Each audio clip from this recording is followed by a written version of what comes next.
Galera, olá! Meu nome é Beatriz Veloso, sou professora de Geografia e a nossa conversa de hoje é sobre transporte ferroviário.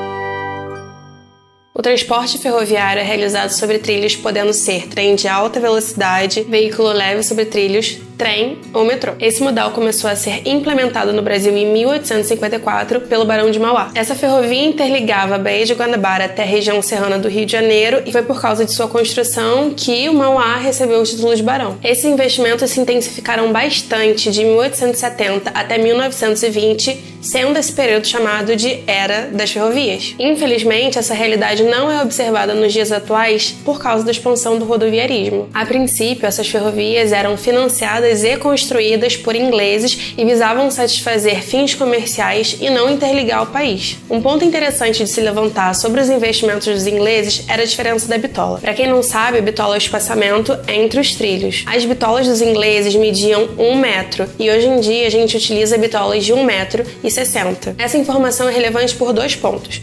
A primeira é que a diferença da bitola acaba influenciando na velocidade que o trem pode andar. Quanto menor a bitola, menor vai ser a velocidade do trem. O segundo ponto é que se existem 2 ou mais bitolas com um espaçamento diferente, essas ferrovias não conseguem ser interligadas, porque o trem descarrilharia. Além desse ponto negativo, a gente consegue pensar também em outras vantagens, como, por exemplo, o alto custo de implementação de uma ferrovia. Um outro ponto é a baixa flexibilidade que esse modal tem. É um tanto quanto complicado um trem subir montanha, descer montanha, fazer curva fechada. Na verdade, ele precisa de uma extensão muito grande. Isso acaba fazendo com que exista uma dificuldade muito grande de implementar o ferroviarismo em áreas de planalto e em relevos montanhosos. Já o lado positivo é que esse modal acaba tendo um baixo custo de operacionalização. Além disso, ele acaba carregando uma carga muito grande, que acaba barateando esse transporte. Um outro ponto positivo é que existe a possibilidade de se utilizar diversas matrizes energéticas para o deslocamento de uma ferrovia. Fazendo uma comparação com o rodoviarismo, a gente consegue pensar que, por exemplo, o ferroviarismo pode se utilizar de energia elétrica. A matriz elétrica brasileira é a hidrelétrica, que acaba tendo uma poluição muito menor do que, por exemplo, o petróleo e seus derivados. Hoje em dia, observamos alguns investimentos no setor ferroviário, como, por exemplo, no turismo. A gente consegue citar, por exemplo, a Maria Fumaça, que liga Tiradentes a São João del Rei. Um outro investimento é baseado na expansão da malha ferroviária com o objetivo de escoamento da produção do setor primário. A gente também consegue pensar em investimentos para o escoamento da produção do setor primário. Alguns exemplos são o eixo norte-sul, o eixo centro-norte e a bioceânica Peru-Brasil. Esses eixos estão sendo financiados pelas obras da PAC, Programa de Aceleração e Crescimento. Apesar desses investimentos estarem sendo realizados, eles não são suficientes para que uma cultura ferroviária seja de fato aplicada no cotidiano das pessoas. Sem investimento, por que isso acontece? Infelizmente, a compra de um carro ou até mesmo a utilização de táxis acaba sendo muito relacionada com a ascensão social. Na verdade, isso é precisamente ao contrário. O ex-prefeito de Bogotá, chamado Henrique Peñalosa, disse há algum tempo atrás que um país rico não é onde pobre tem acesso ao carro,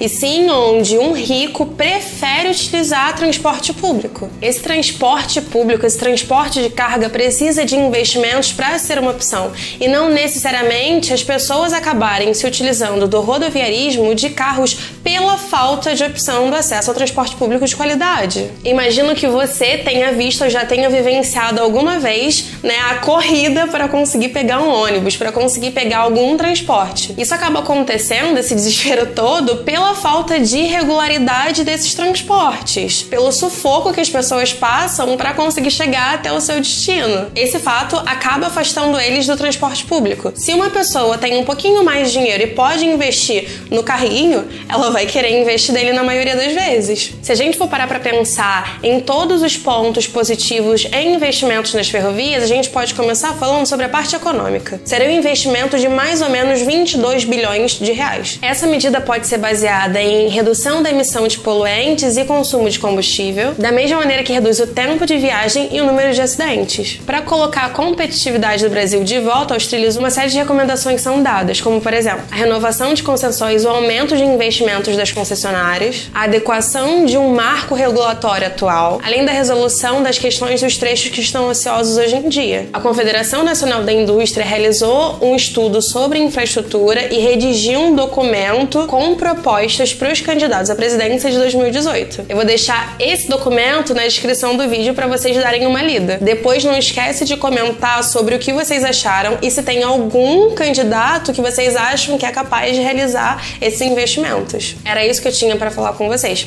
A gente se vê no próximo vídeo.